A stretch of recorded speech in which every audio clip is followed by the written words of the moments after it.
Apat na hinihinalang sangkot sa iligal na droga ang naaresto sa isang matagumpay na bypass operation ng Iloilo City Police Office kung saan nakumpiska ang mahigit 700,000 pisong halaga ng hinihinalang shabu. Magbabalita dyan si Patrolwoman Andrea Dominic de Palubos.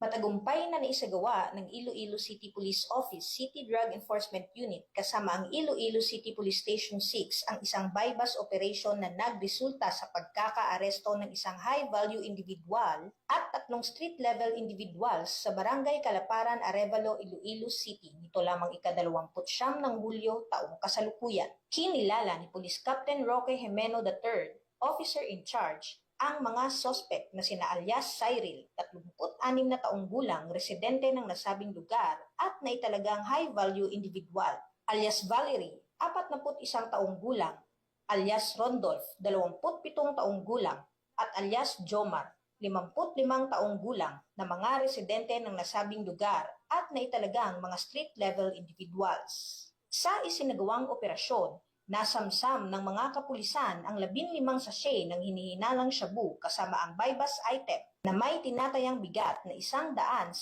gramo at may standard drug price na 748,000 piso. Kasalukuyang nasa kustudiya na ng pulisya ang mga naarestong sospek para sa tamang disposisyon at haharap sa kasong paglabag sa RA 9165 o ang Comprehensive Dangerous Drugs Act of 2002. Ang matagumpay na operasyon na ito ay sumasalamin sa walang humpay na dedikasyon ng Police Regional Office 6 sa kanilang layunin na wakasan ang kalakalan ng iligal na droga, protektahan ang kinabukasan ng bawat Pilipino, at tiyaking nananaig ang kapayapaan, kaayusan at kaligtasan sa bawat sulok ng ating bansa.